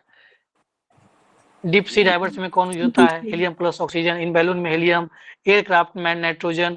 ये घटना चक्र में लिखा हुआ है लेकिन अलग अलग लिखा हुआ है, क्वेश्चन आया हुआ है लेकिन हमने इसको एक जगह लिखा कि मतलब डीप सी डाइवर्स मतलब हीलियम प्लस ऑक्सीजन, बैलून में क्या होता है? हीलियम, एयरक्राफ्ट टायर्स में नाइट्रोजन, इधर सॉल्युबल कौन? NH3 है, laughing gas N2O, laughing tear में कंफ्यूज होता है बच्चा, एक जगह लिखिए उसको, कंफ्यूजन नहीं होना चाहिए। सॉलिड स्टेट में कौन रहता है? आयोडीन रहता है। लिक्विड में कौन रहता है? ब्रोमीन रहता है। कौन सा हम लोग हेलोजन का यूज करते हैं? तो ब्रोमीन। तो ये सब क्या है, एक जगह मैंने चार्ट बना लिया, एक ही जगह है, फिर कंफ्यूजन का बात ही नहीं आएगा। आप देखिए एक और दिखाते हैं चार्ट, ये सोडा वाला, वॉशिंग, कॉस्टिक, बेकिंग, एक ही जगह लिख लो ना, कंफ्यूजन ही नहीं होगा। अब अलग अलग रहता है, कंफ्यूज करता है बच्चा। और जब आप अपने से खुद से लिखते हैं ना तो मेमोरी ज्यादा याद होता है। नोट्स तो सबका पड़ा हुआ है, लेकिन नोट्स ऐसा होता तो सब कोई टॉपर हो जाता। टॉपर का नोट्स अवेलेबल है इंटरनेट पे। AgBr, AgNO3, AgI2, एल्यूमिनियम का ही 3 सॉरी चांद सिल्वर का ही प्रश्न आता है, 3 गो कंपाउंड, तीनों लिख लिए एक जगह। और एक जगह सोडियम थायोसल्फेट का भी यूज होता है फोटोग्राफी में, उसको भी लिख लिए, लिख रहे हैं। ये आपका कंप्लीट हो गया। ऑर्गेनिक में आइए देखिए कौन कौन सा है, देखिए लाइटर में कौन होता है? ब्यूटेन। भोपाल का स्ट्रेटजी में कौन आया था? Methyl isocyanide gas. Paddy field में मीथेन, निकोटीन, तंबाकू। बिल्डिंग में oxygen plus acetylene. Bullet proof vest Kevlar, bullet proof windows polycarbonate, frying pans PTFE, सब मैं एक जगह लिख लिया हूँ, एक जगह। इससे फालतू पूछ नहीं पाएगा, बीपीएससी नहीं पूछता है, पूछेगा बाकी आप कर रहे हैं ना, टेस्ट लगा रहे हैं ना, उसको वैल्यूएट करिए। करना क्या है? अलग अलग कंपाउंड है, मीथेन है, ब्यूटेन है, एसिटिलाइन है, बेंजीन है, तो इसमें कंफ्यूजन होता है। एसिटिलीन गैस, इथाइलिन, दोनों एक जगह लिखा हूँ। देखिए इथाइलिन क्या है? Natural plant hormones. एसिटिलीन हो गया या CH2। देखिए आपको इस तरह से पढ़ना है कि जो कंफ्यूजिंग टर्म्स है उसको एक जगह रखेंगे, ताकि वहां पे कंफ्यूजन होना ही नहीं चाहिए। जितना भी एसिड है, tartaric, citric, lactic, malic, carbonic, सब लिख दिया हूँ। ये अलग अलग जो एक्सप्लोसिव सब्सटेंस है, TNG, TNT, ग्लिसरॉल, एमाटोल, उसको तो क्या है थोड़ा सा ड्रामेटिक ये फिगर वाइज बना लेंगे तो इजी हो जाता है। फ्यूल में हो गया, देखिए ये सब सारा आपका बना हुआ है। अब देखिए LPG, CNG, कौन कौन कंपाउंड होता है? LPG में प्रोपेन ब्यूटेन होता है, CNG में मीथेन ईथेन होता है, CNG में मीथेन प्लस, सब मैं लिख लिया हूँ। LNG क्या है, गैसोहॉल में कौन कौन सा होता है, सब लिखा हुआ है। ये देखिए ये कब होगा? जब आप उसको 2 दिन बाद पढ़ लिए उसके बाद लिखना होता है। ये देखिए नाइट्रोजन का क्या यूज होता है, फास्फोरस का कौन प्लांट में, जो प्लांट का डेवलपमेंट में मिसलेनियस है, मतलब ये सारा बना हुआ है उसको आपको। अब देखिए तीनों लिख दिए हैं, radio active dating, carbon dating, union process. यही 3 होता है जिससे हम लोग एज का पता लगाते हैं। तो ये तीनों मैंने एक जगह लिख दिया। कार्बन डेटिंग का क्या यूज है, रॉक्स का करते हैं, uranium process age of earth निकालते हैं, मैं एक जगह लिख दिया। कंफ्यूजन नहीं होना चाहिए। ये देखिए आपका अलग अलग जो artificial rain, AgI, voting ink, AgNO3, photography AgBr या sodium thiosulphate, horn silver AgSl, rat poison, zinc phosphide, फ्लोस्पर्बुल, जिंक ऑक्साइड, सब एक जगह लिखा हुआ। स्टोरेज बैटरी, देखिए अब 2 तरह का है, स्टोरेज बैटरी है तो उसका लीड एसिड बैटरी भी कहते हैं, नाम ध्यान रखना है। ये देखिए morphine, boric, fireworks, atom bomb, सब एक जगह लिखा हुआ है। ये आपको काम करना पड़ेगा तभी कंफ्यूजन नहीं। अब देखिए इलेक्ट्रोलाइट्स इन बैटरी क्या होता है? Ammonium chloride and zinc chloride, लेकिन कार बैटरी में अलग होता है, H2SO4 होता है। ये डिफरेंस है, आपको ध्यान रखना पड़ेगा। अलग अलग देखिए anti knocking agent, tetraethyl lead, refrigerant, ammonia. तो ये सब देखिए आप एक जगह सब लिखा हुआ है, ये कंफ्यूजन नहीं होना चाहिए। ये अलग अलग जो केमिस्ट्री से संबंधित जो भी डिस्कवरी है, देखिए मैं लिख दिया हूँ, न्यूक्लियस को कौन खोजा है। इसके अलावा जो नेचुरल एसिड्स है, वेजिटेबल आता है, टोमेटो में क्या पाया जाता है, बटर में कौन सा एसिड पाया जाता है, कौन कौन सा अलग अलग चीजें, सब देखिए सब लिखा हुआ है। बिल्कुल। तो आप बताइए कि इसको केमिस्ट्री अगर खत्म हो गया, रिवीजन करना होगा तो कितना देर मेरा लगेगा? मेरा केमिस्ट्री खत्म हो गया अभी मैं 10 मिनट बैठूंगा, खत्म हो जाएगा। यस बाकी आपका इंट्यूशन काम करेगा, बाकी टेस्ट लगाइए। वही वही चीजें है ना। ये जब क्लास में भी हम लोग अभी पढ़ा रहे थे, तो क्लास में भी क्या करते थे कि डेली का डेली घटना चक्र पढ़ाई है, जो भी पढ़ाई लक्ष्मीकांत पढ़ाए, उसका बकायदे प्रॉपर नोट्स बना के खुद ही दे देते कि बच्चे मेहनत मत नहीं करो, हम ही तुम्हारे लिए मेहनत कर देते हैं, बाद में के तुमको जितना दे रहे हैं कम से कम इतना भी करके आ जाओ। होमवर्क देते हैं, होमवर्क आप प्रॉपर करके अगर आते हैं, अभी भी जो बच्चे क्लास में हैं, ठीक है, तो आपको जितना हम होमवर्क दे रहे हैं, जितना पढ़ा रहे हैं, उतना आप करके डेली आ रहे हैं, आप निश्चित रहें कि आपका सिलेक्शन हो जाएगा। टेस्ट दे ही रहे हैं, आपको डेली जो है कि टारगेट बेसिस पे पढ़ा ही रहे हैं, वो लक्ष्य वाइज चल ही रहा है इस बात के लिए कि उसको लक्ष्य के तौर पे एकदम टारगेट लेकर इसके 70th बीपीएससी से पहले खत्म कर देना है। तो इस तरीके से जब आप चीजों को करेंगे तभी हो पाएगा। आप देखते हैं ये एक दिन के मेहनत से हुआ भी नहीं है, शॉर्ट नोट्स एक दिन की मेहनत से नहीं बनता है, इसमें बहुत मेहनत लगता है। थोड़ा थोड़ा लिखेंगे, धीरे धीरे लिखेंगे, तो वो जो है कि क्या कहते हर हैं चीज फिर का है, हर एक सब्जेक्ट का ऐसे ही बनाना है। अब बना लेंगे एक बार ना तो फिर कॉन्फिडेंस आएगा। टेस्ट है, अच्छा टेस्ट है 7 दिन बाद, ठीक है पढ़ लेना है। ये तो खत्म हो गया एक दिन में नोट्स, बाकी अगला 6 दिन आप क्या करें, अलग अलग एप्लीकेशन से लगाएं। मान ली प्रीवियस ईयर पढ़ लिए, कुछ और क्वेश्चन कर लिए, इतना पढ़ के जाएं कि टेस्ट में किसी भी तरह का प्रश्न आए तो आप बूम करें। होता क्या है, बच्चा अभी पहले वही पढ़ रहा है, खत्म घटने से खत्म होते संडे आ गया जा, तो ये नहीं होना चाहिए। इसी तरह हो जाता है आप सर। सोर्सेज को बढ़ाना होगा, कब बढ़ेगा, जब उसका सिंक्रोनाइज वे में नोट्स रहेगा, तब आपका डायमेंशन बढ़ेगा। अब वो घटना से मेरा खत्म है, अभी मैं आपको पढ़ा ना, अब मैं 10 मिनट देखूंगा मेरा खत्म। आप पढ़ेंगे 700 क्वेश्चन, मैं पढ़ूंगा 70 पेज, यही अंतर है। और 70 पेज मेरा एक बार नहीं पढ़ा हूँ, मैं उसको लगभग कितना बार पढ़ाऊंगा, मल्टीपल टाइम्स, मिनिमम 100 200 300 तो कहीं नहीं जा रहा है। तो ये आपको स्ट्रेटजी अपनाना है तो बेनिफिट होगा हर एग्जाम के लिए, हर सब्जेक्ट के लिए। यही चीजें डिफरेंस कर देता है, एक बच्चे का सिलेक्शन हो रहा है और एक का नहीं हो रहा है, यहीं पे डिफरेंस क्रिएट हो जाता है। पढ़ तो हर कोई रहा है, पढ़ा भी वही रहा है, सबको तो बराबर ही पढ़ाया जाता है, किन्होंने कितना कंटेंट रिवीजन अवेलेबल किया। है मार्केट में। बार बार हम क्लास में भी ये बात बोलते रहते हैं कि 10 किताब को एक एक बार पढ़ने से अच्छा है एक किताब को कम से कम 10 बार पढ़ो। ये मिनिमम रिक्वायरमेंट है, आप एक किताब को 10 बार पढ़ें। सोर्स 50 पढ़ने से कोई फायदा नहीं है। सोर्स का डाइवर्सिफिकेशन कब होगा, जब आपका एक सोर्स पे पहले कमांड हो। अगर बेसिक सोर्स पे कमांड हो गया, मान लीजिए कि एक किताब पे कमांड हो गया, तो दूसरे हिस्ट्री के सेम किताब में, मॉडर्न हिस्ट्री का ही किताब है, उसमें बहुत अंतर नहीं होता है, 80% कंटेंट सेम ही रहता है, वो 20% एक्स्ट्रा होता है। वो 20% एक्स्ट्रा कब कर पाएंगे, जब आपका ये 80% नोट्स बन के, सिनॉप्सिस बन के तैयार है। इसको आप पहले कर लें, उसके बाद तभी तो आप वैल्यू एडिशन कर पाएंगे। टेस्ट में कोई नया क्वेश्चन मिल गया, उसको आप अपने नोट्स में नोट कर पाएंगे, ठीक है। और नोट्स सजा सजा के नहीं बनाना है, जैसे बना हुआ था ना रैंडम, उसी तरीके से, ताकि बीच में स्पेस है, कुछ लिखना है और भी उसमें लिख लेंगे। इसी तरीके से बनाया ही जाता है। जब तक आप ये नहीं करेंगे, नोट्स नहीं बनाए हैं, नहीं बनाएंगे, तो बहुत मुश्किल हो जाएगा। फिर वही होगा, साइकिल हो जाता है, विषय साइकिल में फंस जाते हैं। इसी तरह का मेंस का भी होना चाहिए, इसी तरह से मेंस का भी, और इसी तरह से इंटरव्यू का भी, क्योंकि मैंने पहले ही जिक्र किया कि इंटरव्यू का भी नोट्स बनाना है अलग अलग सेक्शन वाइज। जो मैंने सेक्शन का चर्चा भी किया, डेफ का चर्चा किया, आपका ऑप्शनल का, आपका हॉबी का, आप क्यों ज्वाइन करना चाहते हैं, करंट अफेयर्स का, बिहार का, ये सब नोट्स बनाए अभी से ही, तो उस मोड में आ जाएंगे कि उस समय फिर प्रैक्टिस करना रहेगा, बोलना रहेगा। सर इंटरव्यू में सर हॉबी भी डालना पड़ता है एक सर। बिल्कुल डालना पड़ता है। आपसे इंट्रोडक्शन पूछा जाएगा, आप क्या बोलेंगे।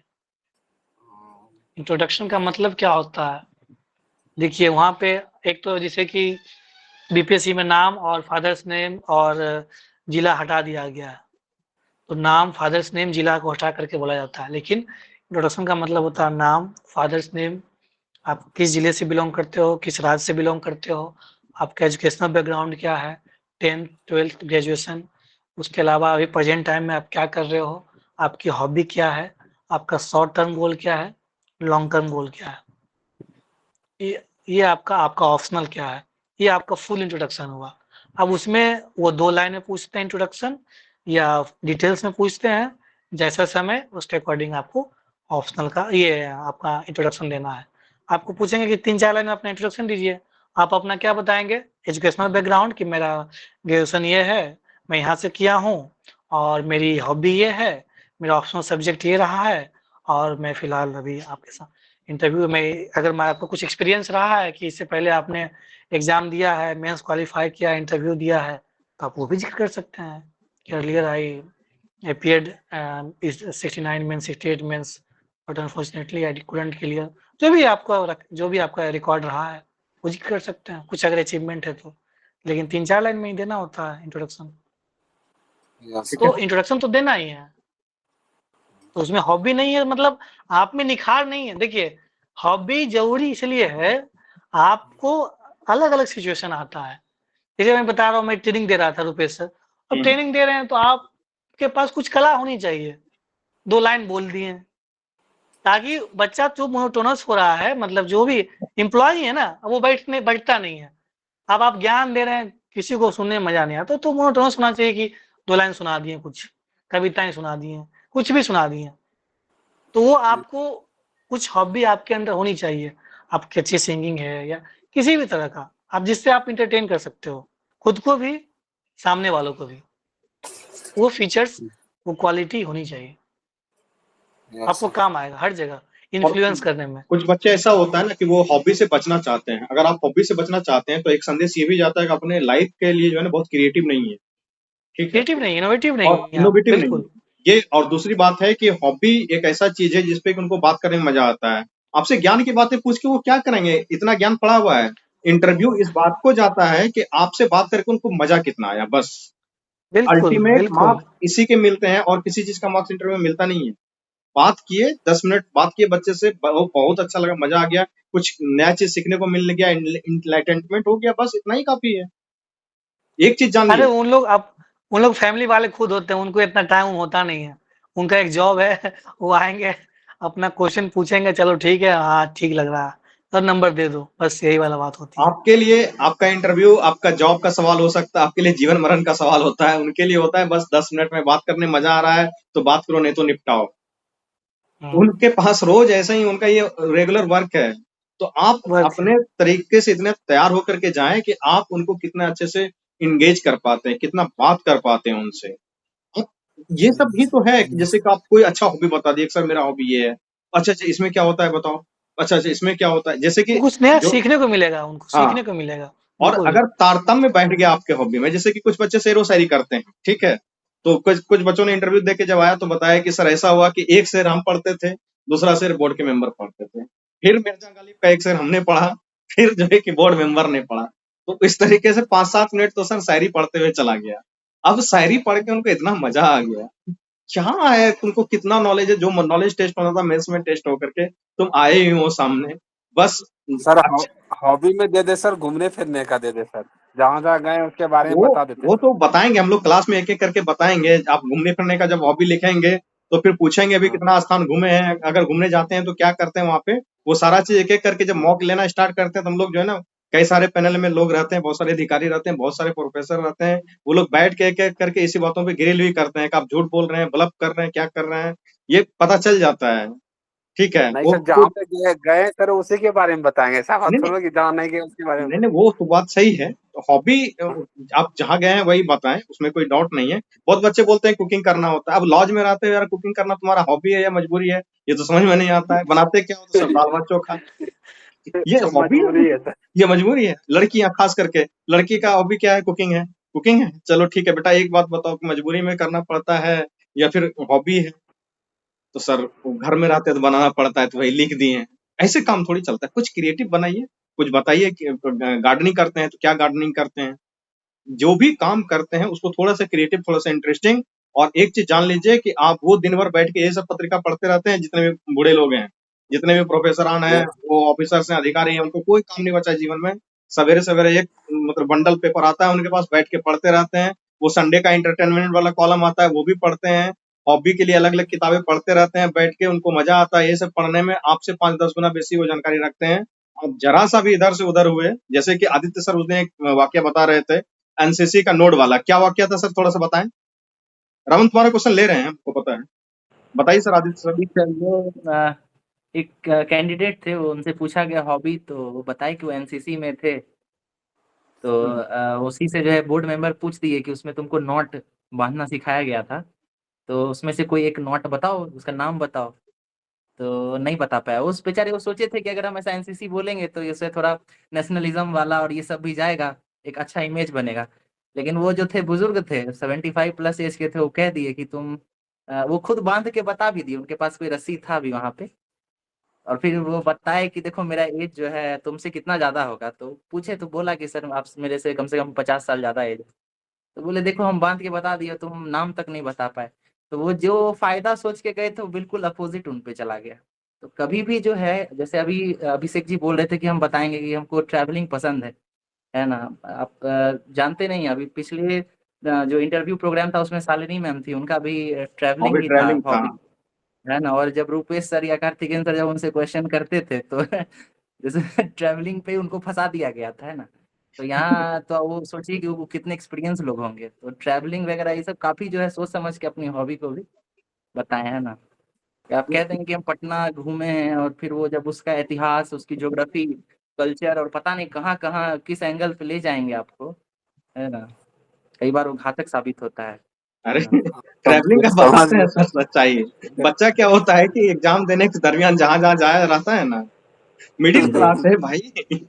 ये समझो, हम बहुत रियल बात बोलने में विश्वास करते हैं, इसलिए एकदम रियलिस्टिक बात बोलते हैं। मिडिल क्लास बच्चा कहाँ जाएगा? उनके पास इतने पैसे होते नहीं, और फैमिली कोई प्लानिंग करके चलता नहीं है कि इस समर वेकेशन में कहीं वेकेशन पे जाना होता है। मैक्सिमम बच्चे जो जुड़े हैं, आप बताइए कि कितने बार पिताजी के साथ एकदम समर वेकेशन में गए, किस बार का वेकेशन है तो वेकेशन मनाने के लिए गए, कितने लोग गए, जरा हाथ खड़ा करें।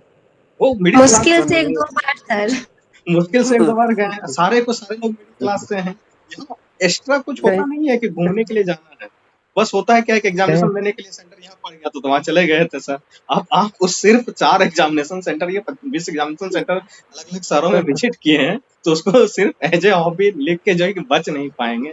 ये कोर्स सच्चाई है, और इंटरव्यूअर पकड़ लेता है। हम लोग मतलब इस एज में जब पकड़ लेते हैं, शालिनी जो थी वो तो खैर बाद में टॉपर थी, वो 96 मार्क्स था उनको। इसी प्रोग्राम में आप ही लोग की तरह वो जुड़ के गई थी और उसको 96 मार्क्स था, वो टॉपर थी।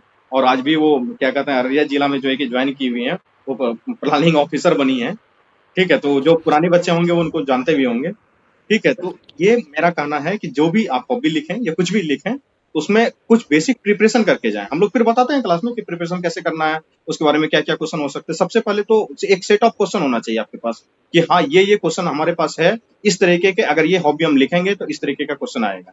ठीक है, एक वाकया बताते हैं, जैसे कि शालिनी बोली कि सर हमको जो है कि बिहार में सबसे ज्यादा पसंद है क्या, लिट्टी-चोखा। हमको उन्होंने सबसे पहले बैकग्राउंड बताया तो मुझे पता चल गया था कि ये लड़की दिल्ली रही है जीवन भर, इसको बिहार के बारे में पता है नहीं कुछ। उसके बाद बोली लिट्टी चोखा, बोले कहाँ का लिट्टी चोखा पसंद है, तो समस्तीपुर का। पकड़ में आ गया तुरंत कि समस्तीपुर का कौन सा लिट्टी चोखा स्पेशलाइज्ड है। पूछे क्या होता है स्पेशलाइज्ड इसमें बताइए, तो कुछ नहीं सर। तो समस्तीपुर मेरा घर थे, एक बार गए थे तो वहीं खाए थे। पटना का अगर वो लिट्टी चोखा बोल देती तो थोड़ा बहुत मान के निकल भी जाते थे कि आमिर खान वगैरह एक आध बार आए हैं तो थोड़ा फेमस है भी, वो चिड़ियाघर के आसपास का बड़ा न्यूज में रहा है, वो समझ में आ जाता है। लेकिन अगर आप इस तरीके से फंसाने का प्रयास करेंगे, नहीं फंसा पाएंगे, वो काफी एक्सपीरियंस लोग रहते हैं। ठीक है, तो यस सर। हॉबी पे इतना ही कहना चाहेंगे। मीनू कुछ पूछना चाह रही है, मीनू बताओ।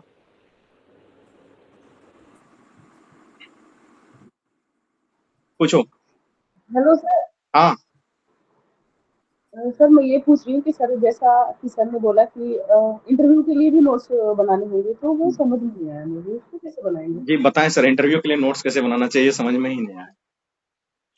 इंटरव्यू के लिए नोट्स मैंने बताया, जैसे कि आपका डीएफ है। डीएफ में क्या है आपका, मैंने बताया कि 10th 12th ग्रेजुएशन, आपका स्कूल नेम क्या है, कॉलेज नेम क्या है, ग्रेजुएशन का कॉलेज नेम क्या है, तीनों में आपके नाम में, जिसमें मैंने एग्जांपल दिया था आर्यभट्ट का कि मेरे कॉलेज का नाम आर्यभट्ट नॉलेज यूनिवर्सिटी है, तो आर्यभट्ट से जो भी लिंकअप आ रहा है, आर्यभट्ट किस समय के थे, गुप्ता एज के समय के थे, उससे संबंधित कंटेम्प्रोरी कौन-कौन और मैथमेटिशियन थे या एस्ट्रोलॉजर थे, इसके अलावा गुप्ता एज के बारे में, तो उसका भी थोड़ा-सा हिस्ट्री पढ़ लेंगे। उसी तरह से मैंने बताया कि बख्तियारपुर का नाम आया, तो आपके शहर का नाम आ रहा है, तो उस शहर का हिस्टोरिकल बैकग्राउंड, प्रेजेंट बैकग्राउंड, किस विषय से चर्चा रहा है, क्या कुछ फेमस चीज़ें हैं वहाँ, तीनों। आपके स्कूल का नाम का भी कुछ इतिहास रहा है, वो और उस स्कूल कहाँ स्थित है, शहर या जिला, तीनों, 10th का भी, 12th का भी, ग्रेजुएशन का भी। उसी प्रकार से आप आगे आएँगे, तो आपका ऑप्शनल हो गया, ऑप्शनल का अलग से नोट्स बनाएँगे, एक कॉपी रहेगा उसमें, आपका हिस्ट्री है, ज्योग्राफी है, साइंस, जो भी ऑप्शनल आपका है। इसके अलावा आप सर आएँगे इधर हिस्ट्री है सर, हॉबीज। क्या? हिस्ट्री है सर, सॉरी? हिस्ट्री है सर। हिस्ट्री हिस्ट्री है तो सर। हिस्ट्री पे काम करेंगे। हाँ, तो हिस्ट्री का नोट्स बनाएँगे। जो भी आपका ऑप्शनल है, उसका नोट्स बनाएँगे। आपका तो एक जो प्रीलिम्स पढ़ा, मेंस पढ़ा, वो तो है ही। बाकी इंटरव्यू में जो प्रश्न आता है कि आप हिस्ट्री क्यों पढ़ना पसंद है, या हम लोग हिस्ट्री, इतिहास का एक बहुत फेमस कोट है, इतिहास से हम लोग ये सीखते हैं कि इतिहास से हम कुछ नहीं कुछ सीखते नहीं हैं। सर। इस कथन से क्या आशय है? इतिहास, history always repeat itself, what does it mean? तो बहुत सारा आपको तीनों जब तुलना किया जाएगा, एंशिएंट, मेडिएवल, मॉडर्न, तीनों में आपको कौन-कौन से इम्पोर्टेंट लीडर हैं जो आपको अच्छे लगते हैं, क्यों अच्छे लगते हैं? ये सब थोड़ा-सा सब्जेक्टिव क्वेश्चन है, ऑप्शनल का। उसी तरह से आप ज्योग्राफी में आएँगे, तो हर एक सब्जेक्ट का आपका उसका नोट्स बनेगा। जितना भी आपको इम्पोर्टेंट हाइलाइटेड क्वेश्चन होता है, हम लोग क्लास भी लेंगे इसके रिगार्डिंग, लेकिन फिलहाल अभी इस मोड में आ जाएँ कि आपको ये सब चीज़ें रखना है। उसके अलावा जब आप आएँगे, हॉबी भी बना लेंगे नोट्स। हॉबी हॉबी मान लिए, जैसे बताया था ट्रैवलिंग का ही, तो ट्रैवलिंग में पहला नंबर तो आप ये डिसाइड कर लें, कहाँ-कहाँ घूमे हैं। जिन-जिन प्लेस पे घूमे हैं, उस प्लेस का पूरा रिकॉर्ड जान लें, कौन-कौन सा प्लेस जो इम्पोर्टेंट है, उसका क्या हिस्ट्री रहा है। इसके अलावा आप उस अ, हॉबी को कैसे आप प्रशासन में यूज़ कर पाएँगे, उसका क्या बेनिफिट हो सकता है। तो ये सब क्या है, क्वेश्चन बनता है। तो अधिक से अधिक आप उससे क्वेश्चन करें, अपने आप से करें, लोगों से पूछें और उसका फिर आंसर अपने दोस्तों से, रुपेश सर हैं, सभी लोग मेंटर हैं जिनसे आपको लगता है, आप पूछें। उसी तरह से आप करंट अफेयर्स में आएँगे, तो बिहार का अलग बनाएँ। बिहार स्टैटिक था, वो तो पढ़ा हुआ है ही, लेकिन बिहार का जो सब्जेक्टिव टाइप का है, कि बिहार का डेवलपमेंटल मॉडल क्या होना चाहिए, किस-किस सेक्टर पे काम होना चाहिए, अभी तक बिहार डेवलप क्यों नहीं कर पाया है, बिहार को विशेष राज्य का दर्जा क्यों नहीं मिला, अगर मिलने का विशेष राज्य का दर्जा का क्या क्राइटेरिया होता है, बहुत ये सब आप जो भी चर्चा में है, करेंट सिनेरियो, उसके साथ-साथ हिस्टोरिकल सिनेरियो, जो भी कंटेम्पोरेरी चीज़ें हैं, उसको आपको लिखते हुए बनाना है। फिर उसी तरह से आएँगे करंट अफेयर्स में, तो करंट अफेयर्स में मैंने बताया, नेशनल, इंटरनेशनल, पॉलिटी, आपका एनवायरनमेंट, साइंस एंड टेक और साथ-साथ स्पोर्ट्स। इसको अलग-अलग सेक्शन बाँट लेंगे एक ही कॉपी में, 10-10 पेज छोड़ देंगे। जो-जो कुछ सब्जेक्टिव, मान लिया अभी ओलंपिक का है, उसका चर्चा करके लिख लेंगे। कल चर्चा में था आपका ये असम वाला, कल्चरल हेरिटेज, क्या है नाम बताइए मीनू? असम का कुछ न्यूज़ में था, कुछ जानकारी है? हाँ सर, वो राजाओं का है जो कब्र होता था, क्या-क्या? उसका नाम क्या है? राजाओं का जो कब्र हुआ करता था सर उनका, जिसमें उनको क्या दफना नाम? दिया नाम जाता बताओ, था। नाम बताओ। सर रिकॉल नहीं कर पा रहे सर, क्या नाम था उसका? हाँ, तो मैं तो वही कह रहा हूँ, चराई देव नाम था, चराई देव। हाँ चराई देव नाम था। तो चराई देव, तो उसमें अब है कि अब उसमें एक दाम है, तो दाम का मतलब क्या होता है? एक तरह से क्या बोलते हैं उसको, कब्र ही है, कब्र है। और ये कब का है, किस समय का है, किस कौन सा किंगडम से संबंधित है? अहोम किंगडम से सर। अहोम किंगडम से संबंधित है। तो ये सब चीजें आपको याद रखना होगा, और उसका क्या हिस्ट्री है, कहाँ से ओरिजिनेट हुआ है ये शब्द, है ना? ये सब चीजें आप, तो ये क्या है कि करंट सिनेरियो में क्यों चर्चा में रहा, और कल्चर, ये यूनेस्को का भी चर्चा आया, तो यूनेस्को का क्या है, उसका कहाँ हेडक्वार्टर है, क्यों बनाया गया था यूनेस्को। तो ये सब चीज़ें आप धीरे-धीरे आप उसको लिखते जाएँ, जो भी चर्चा में है, उसके जितने पेरिफेरी में आता है न्यूज़, सारा उसको लिख लें। उससे क्या-क्या सब्जेक्टिव प्रश्न आ सकता है, क्योंकि यही मान लिया आपका 1-2 महीने का जुलाई और अगस्त, ये कोर रहेगा। बाकी जनवरी से जून तो पूछा जा सकता है, लेकिन जुलाई और अगस्त से प्रश्न डेफिनिट पूछा जाएगा करंट अफेयर्स का। तो ये अलग-अलग सेक्शन में बताया, इसको आपको नोट्स बनाना है बेहतर तरीके से। कहीं कन्फ्यूजन हो, हेल्प लीजिए। सभी लोग यहाँ पे रुपेश सर हैं, आदित्य सर हैं, हम हैं, बाकी कहीं से भी आप तो उसको आपको नोट्स बनाना है अभी से ही बेहतर तरीके से। बाकी हम लोग सभी क्लास तो लेते सब्जेक्ट रहेंगे। का सर सभी सब्जेक्ट का अलग-अलग और 10-10 पेज 10 ज़्यादा हो रहा है सर। सब्जेक्ट तो मैंने बताया कि जो आपने पीटी मेंस पढ़ा वो तो पढ़ा ही। उसके अलावा करंट सिनेरियो को देखते हुए करंट अफेयर्स को कैसे बनाना है, बाकी ऑप्शनल कैसे बनाना है, हॉबी का क्या करना है, और आपका जो डेफ है, जो आपने डिटेल्स दिया है, किन्हीं का डेट ऑफ बर्थ होता है, जो कि इम्पोर्टेंट होता है, जैसे 15 सितंबर है किन्हीं का डेट ऑफ बर्थ, अब उससे ही प्रश्न आ जाएगा। क्या मनाया जाता है बताओ? सर क्या बोल रहे हैं सर, एक बार फिर से? 15 सितंबर को क्या मनाते हैं हम लोग? 15 सितंबर को कुछ मनाते हैं? याद है?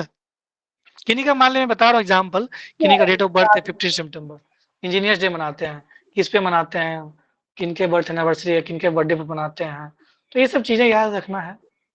तो ये नोट्स